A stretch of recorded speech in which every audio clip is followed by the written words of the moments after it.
We start and we stop and we go again. We go again. I'm literally sending guest invitations right now. Guest invitations to what? Fallthrough. Oh. Hooray. We have guests coming on. Yay. Yes. All right. Hello, viewer / listener. How are you doing today? Hope you're doing good. Hope your New Year's gone well. Hope you just listened to that Fallthrough episode we did. I think that's going to be a good one. I'm here for the Fallthrough after show break for Fallthrough episode 54. It's kind of crazy. We've had 54 episodes. It's awesome. But yeah, just here with Matt. And we're going to chat about that and probably some other stuff. So how's it going, Matt? Good. I'm happy that we're on break now. I can be more spicy. Bring out the spice. Yeah, I've been waiting. First of all, it's funny. The New Year stuff is always interesting because you have people that are like New Year's resolutions, yeah, and then they forget about it 2 days later. And then you have all this like it's just the content recycling that I see from everybody is so annoying.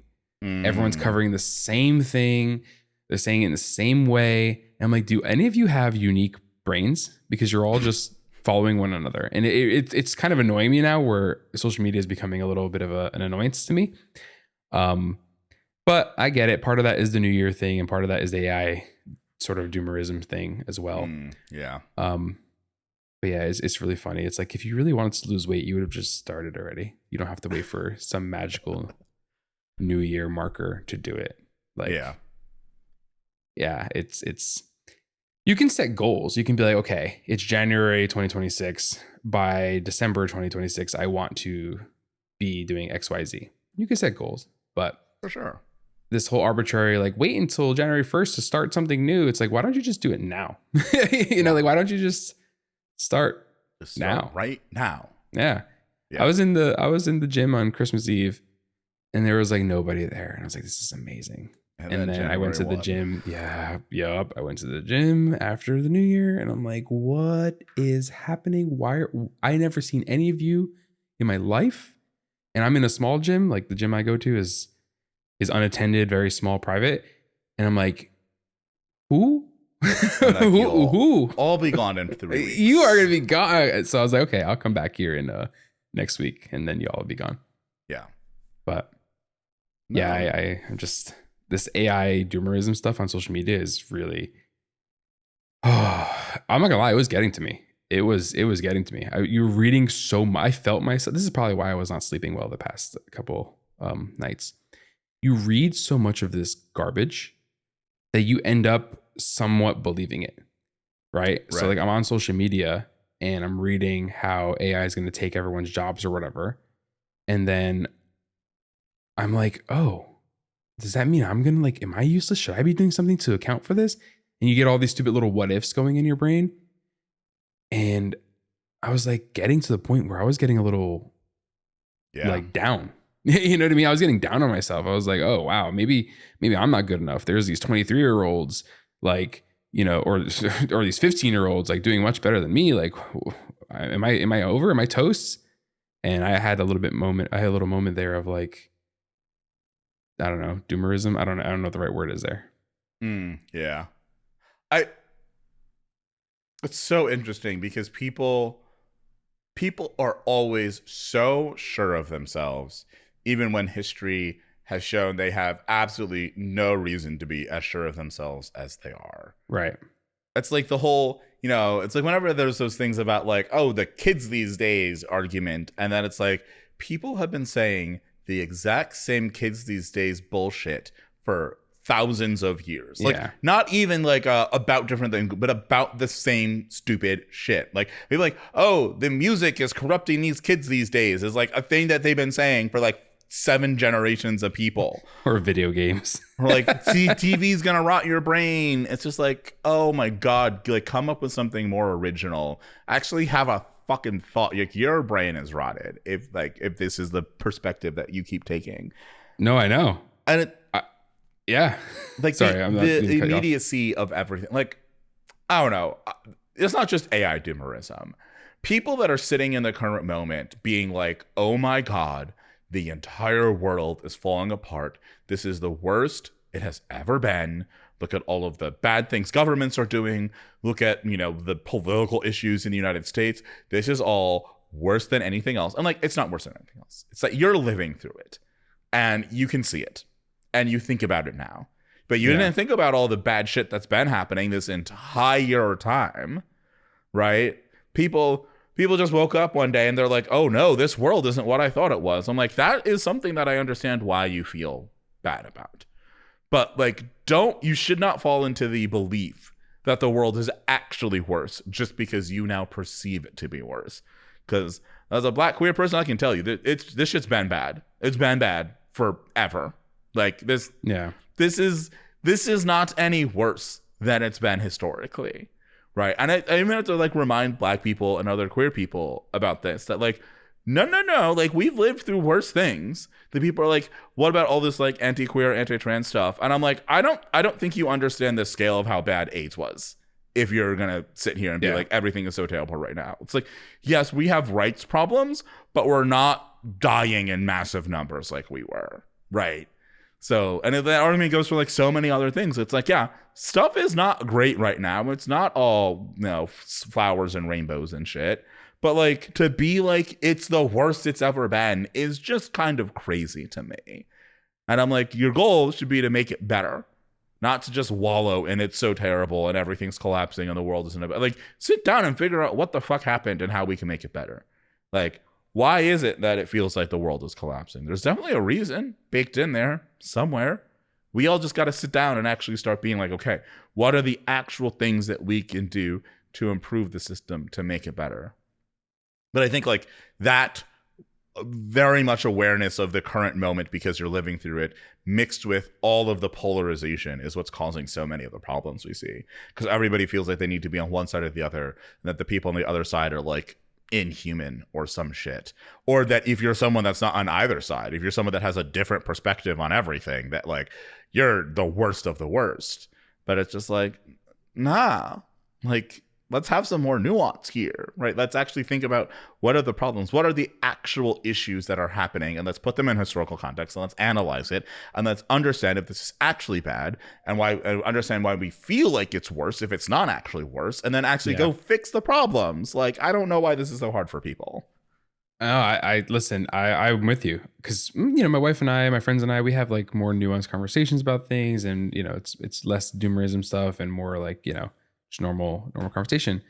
But man, I over the holidays, like, the holidays are such a good time to like get affected by this because you're with your family and friends, and you have this natural sort of I'm with people, and you're doing this sort of comparison thing, right, with each other, and like everyone's like, oh, what do you do? I'm a doctor. I'm a this. I'm a whatever. Like, and you have this natural sort of like social wealthy hierarchy thing that happens just naturally, right?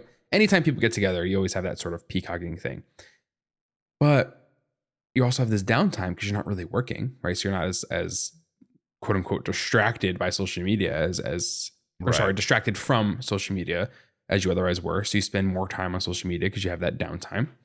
And that was me. I was hitting up, X and Blue Sky and LinkedIn a little bit more than I normally do, which is bad. I shouldn't be doing that. I should go read a book or something.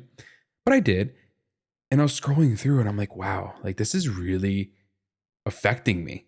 Like, it's actually affecting me because I'm just reading post after post after post of, oh, companies just pack it in already. AI agents are done. Or if you're not using AI agents, then you're done. And I have 10x my productivity and I ship the hundreds of lines of code and, the AI gas town thing from Steve Yegi. I'm like, yo, it's overload, right? It's overload. And it really does get into your mind of, am I behind? Right? You're almost forced to ask yourself the question because you're reading so much of it. Like, actually, am I in trouble? Like you're almost forced to self-reflect.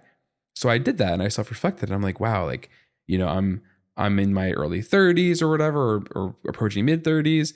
Should I have been doing more with my life? Blah, blah. And you start doing all this sort of self-reflecting spiral stuff. And I was like, this is not healthy. This is literally not healthy at all. Like, why am I lying in wake at night thinking about whether or not AI agents are going to take my job and if I should just go switch careers. Like, this is stupid. Yeah. I'm making good money being a software engineer, working at a fun company who's not having layoffs and actually has a real product, right? Not like some sassy, like gimmicky product. There's an actual real product here. Yep. And I like looked back and I thought about that for a moment. I was like, if my grandparents were alive, they would beat my ass. You know, they'd be like, what are you worrying about? You're making more than the entire family's ever made. 1. 2, you're doing it from your house, which means you're spending time with your family, right? You don't have to commute anywhere. Like, what are you bitching about? You know what I mean? And like, when I thought about it through that lens, I was like, yeah, that makes sense. Like, why do I even care? Like, if God forbid AI did end up taking my job or whatever, I can just go do something else. Like, worst comes to worst, I can go do. I have other skills. I'm not like so one track minded that I can only do software. Yeah. I can go be a contractor. I can go be a firearms instructor. I can go back to teaching. Like, I can do these things. And yeah, once I started kind of thinking this through, I was like, yeah, I'm being silly letting this affect me negatively. Yeah, I think that's there's always been people who have so much hubris as to assume that they know what's going to happen in the future. Yeah, and like, if there's one thing that we do know is that like pretty much everybody's going to be wrong about what the future holds, because people really like the comfortable paths in their thinking, right? I think that's what we were having that conversation about dependency management tools. Like, I think they all look the same and they all kind of operate the same because people want that nice comfortable path of things. And like, even the tweaks, like, I think as much as you can say that Go modules is like a new innovative idea, it's like, even if it did work as it's purported to work, it would be like an incremental advancement at best, right? It's not like a radically new way of looking at dependencies as a whole. It's not like a new way of looking at the entire ecosystem. It's like it's just an iteration of everything. Right. And it's like, I don't know, why do we keep doing small iterations of things that are clearly not working? Why don't we actually go try and solve the problems? And it's like, well, because people don't want to have to deal with the discomfort of like actually, even as a mental exercise, throwing everything out and starting again, right? And then, because it's like, people love throwing everything out and starting again when it's a nice utopia that they really want, right? This is the thinking behind, we should just do everything with battery electric vehicles. It's like, sure, that's a nice utopia. It'd be good if we could just get rid of all of the internal combustion engines and not burn gas or diesel anymore. But the thing I always bring up about these weird utopias is like, but why cars then? Why wouldn't we just go to having trains and really good public transportation everywhere in this country? Like, if you're gonna have a utopic dream, why is it with this weird thing that none of us like having, and it makes our lives miserable? Like, cars make your life miserable no matter if it's a battery electric or if it's a fuel powered one or something else. Like, the cars are just awful infrastructure. They're annoying, they're loud, they take up a lot of space, they make it so our cities are weirdly designed. They're just not good. So the fact that we're all like, the best solution here is like battery electric vehicles, is like, that's a very comfortable utopia that you've built. Right. That's disconnected from both utopias we should probably actually be thinking about and trying to get to, and like the reality of like, we just need to find a way to burn less fossil fuel. What's the fastest way to do that? Which for some reason in people's minds are like, we need to burn no fossil fuel. I'm like, no, that's not. You need to burn less. The goal is less. And whatever gets us to less faster is what needs to be done. That's how people think, right? They think in absolutes. You can't just say like, hey, you need to eat less food to lose weight. And they're like, oh, I have to starve myself. No, that's literally not what I said. Instead of having a bigger plate, you use a smaller plate. You still eat. Like, you're still eating food. You're still gotta eat. Yeah, you still gotta eat. And like, yeah, you're right. I mean, look at New Jersey. New Jersey is a very big suburb state, and you kind of have to have a car here, right? Like, unless you're in Jersey City or Hoboken area where you can like just always take the train. I mean, even me, I'm close to a train station, but I'm not walkable close. Right. I'm bikeable close. I can bike there in like 15 minutes probably, but that's still a bike. So now rainy days and everything, that gets a little bit of a hassle. But I need a car. And do I want to pay a lot of money for a car? No. But at the same time, I also don't want to have to deal with some headaches. So like, we keep one car that's paid off and one car that is leased. So that way you kind of have the best of both worlds, where the paid off car is what you use for the normal beating stuff. But then the leased car is like, I can give that to my wife and don't have to worry about her stuff breaking down. And if it does, she just takes it to the dealer. I don't have to deal with it. Right. Do I want that though? No, I'd rather use that money for something else. But Yeah. I also need a car, especially with the kid coming, then I need a car. And it's like, but is it the best solution to the problem? No, not really. Do I wish NJ Transit was much better and other local train systems existed? Hell yeah, I do. Like, would it be so cool if I can go down like the main roads that I try to take my car and there was like a trolley or something? Like, that would be cool. I'd take that. Yeah. Like, why sit, especially on days like today where I have to sit, I have to warm up my car first and to drive it. So I have to keep my car on for like 10 minutes to drive it 2 minutes to turn it right off. Right. Stupid. Yeah. Like, you know what I mean? Stupid. I could just take the trolley there. Yeah. Yeah. It's and like the idea that mass public transit couldn't work in a country like America because we're so widespread and rural. I'm like, I don't think that's true. I mean, sure, some of the like the really, really rural places you'd still need a car, but I don't think the argument anywhere is that, or like it's not a sensible argument to say we should have no cars. Like, obviously we should still have cars because obviously people that live like my parents live. It's a very rural place. Yeah. So like when I go up there, like I have to drive because it's not really feasible to put in as much public transit as you need, just because everything is so spread out. It'd be really hard. It's not something impossible to do. It would just take a lot of investment. But also, most people aren't living in super duper rural areas. Most people are living in suburbs or cities. So it's like we could build really good suburban public transit. You could redesign suburban cities to be public transit centric. And that would make it so that you probably don't need a car the vast majority of the time, and you can just kind of move around and walk around and be fine. But there's just so much thought that like, no, you have to have the way things are. Buses exist and they're there, but they don't go everywhere either. Like it's weird. It's not designed for it. Buses just follow the main roads. Yeah. When you need to go off the main roads, you're still walking anyway. So you either probably take a bike with you or a scooter or whatever, but you still have to, like, that last mile problem is still pretty hard. But if you like designed, for example, like every city center, you should have a nice way to get there by like train or bus from your normal suburbs that serve the city. Like why is that a problem? Why can't I just hop on like a little localized light rail bus thing to get to the city center? Why is it so much of a hassle? Like I have to go to a main road first to then, you know what I mean? Like, and I'm not saying walk down my block. I'm saying like a far walk to a main road. How am I supposed to do that? Right? Or it's an interesting problem, but this absolutism stuff is it's funny to hear people do that because they always go to like the extremes on these arguments. Yeah. And if I wanted to get an electric car, I would have bought an electric car. But sometimes they don't make sense either. Like, okay, sure, I saved gas, but I paid $20,000 more for the car anyway. So I didn't save anything actually, because I don't spend $20,000 on gas in the life of the ownership of the car. Yeah. So what? Yeah. No, I think that's there's so many arguments that exist that people make in the world where it's like, this makes sense if you just forget all of the nuance, if you forget all of the details.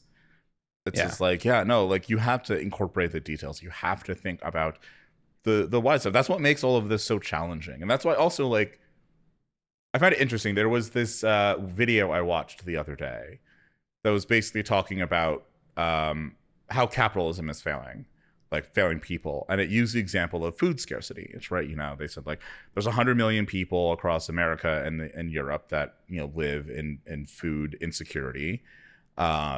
And like, they're basically trying to make the argument like this is because of capitalism, because capitalism cannot support food, like getting food to people. And I was like, that's an interesting sleight of hand that you just did there, right? Because you're suggesting that the problem is capitalism without really suggesting like what it is that capitalism is doing. Although I think he did say something along the lines of like, oh, it's because businesses must maximize profits, and I'm like, that's like a form of capitalism. It's not even really a form of capitalism. It's like a bastardization of capitalism.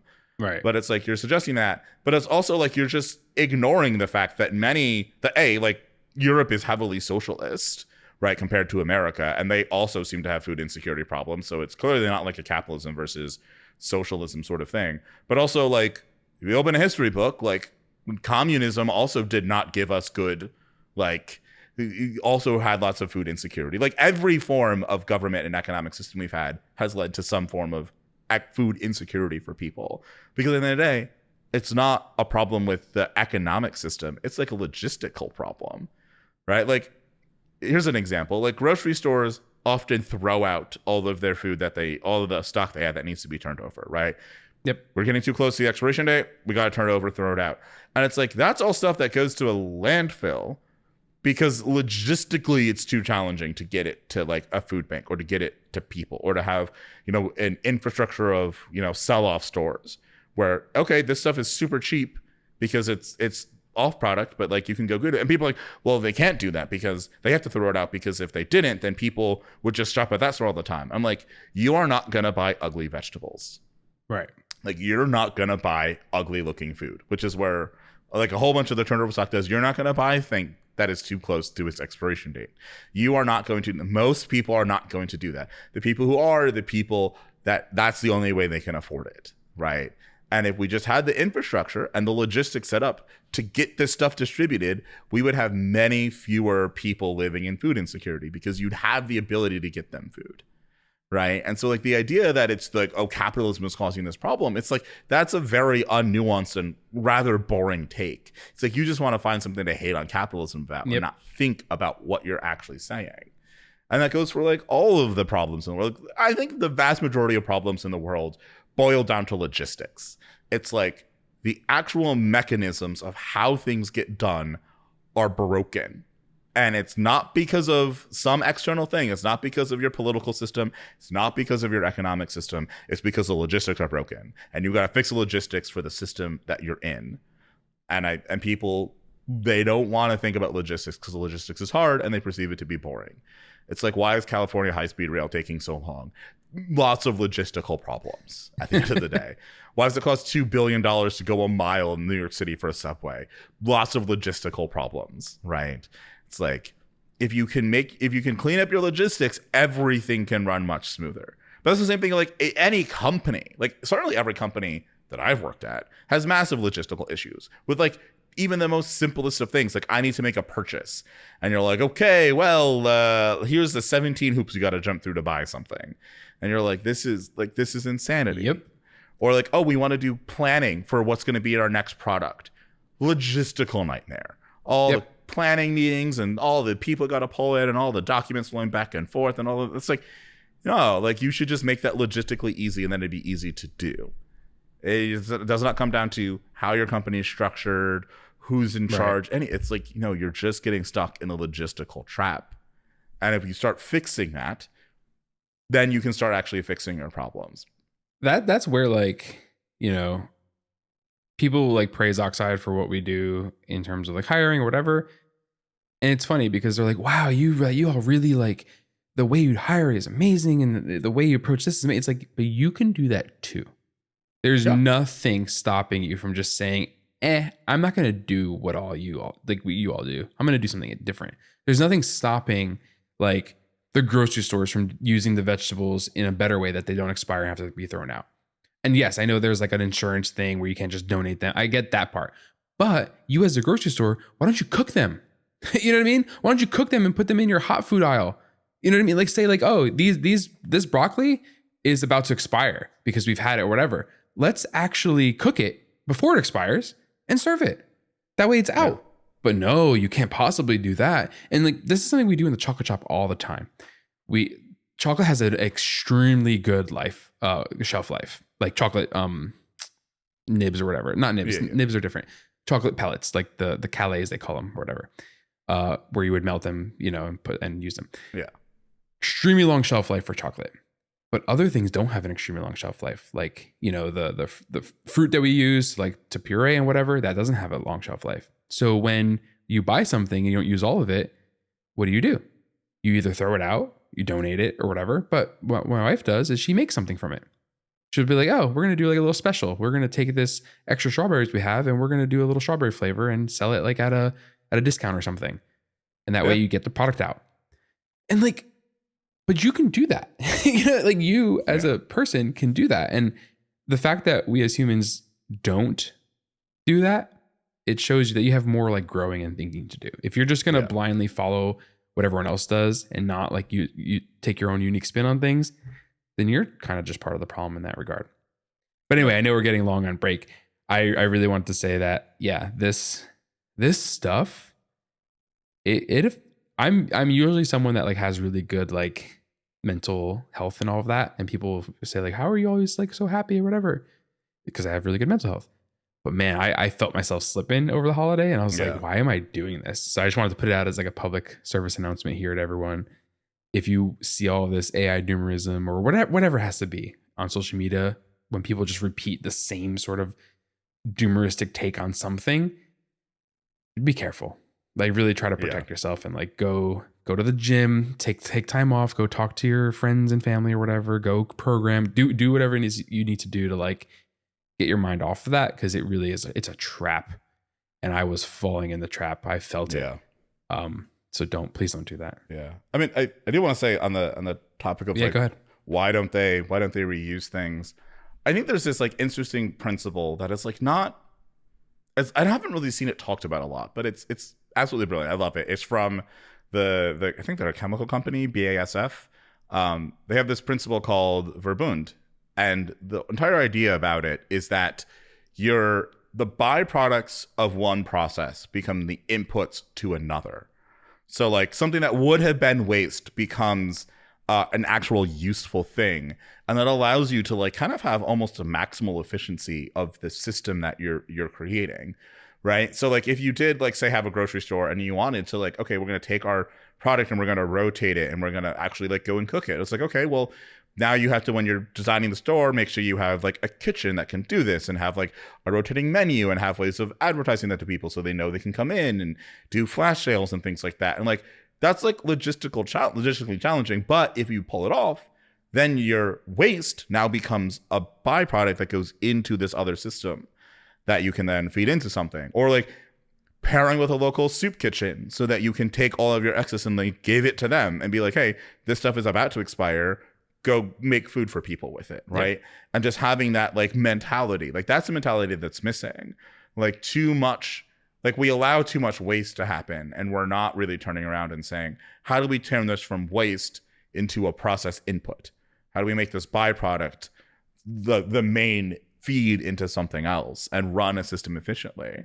And I think when you start thinking like that and doing that, like the things that you can do become so much more interesting. Like for instance, like I have a NAS I built that uses 2.5-inch drives. And those drives are SMR drives, shingled magnetic, whatever. I don't know what the R stands for. Which, you know, in general, people are like, these are bad. And I'm upgrading that server to have all SSDs. And like, I have all these drives. I was asking like Claude, I'm like, what should I do with these drives? I was like, I have space in different servers. I can basically install 6 of them, 6 of the 8 that I have. And Claude was basically just like, I don't know, throw them in a drawer. Like, it's not worth your time. And I like pushed back on it because I was like, I don't like that answer. That's not a very good answer. And you know that I like appreciate the idea of Verbund. And I was like, you know what?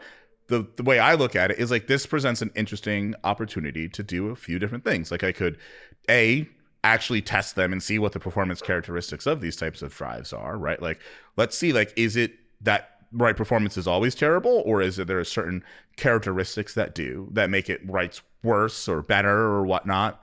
And I was like, oh, you can like, I could write about this. I could talk about this on the podcast. So that becomes content that we have. But I could also like, I've always wanted to build a file system, but like, why the fuck would you build a file system when there's so many good ones out there? It's like, well, what if I just built a file system that works with these types of drives? I mean, they're weird, but they're probably going to be around forever. So like, why not build something that works with them?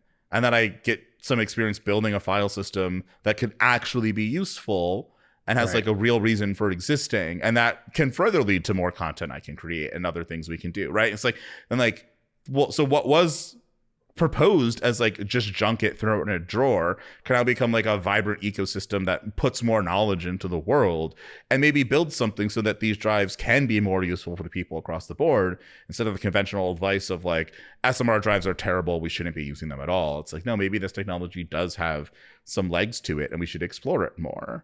Right. But like the usual thing is just like, just throw it in a drawer, it's not worth your time and effort. But it's like, no, how does it become an input to something more interesting? And that idea of like optimizing your inputs and outputs is kind of what the Toyota manufacturing Toyota thing? production system, yeah. Yeah, Toyota production system. That's kind of the idea, right? Yeah. How can you make each layer of the manufacturing process as efficient as possible and not blocked by other areas when possible? And like that's the idea. You have to look at your inputs, you have to look at your outputs, right, and adjust accordingly.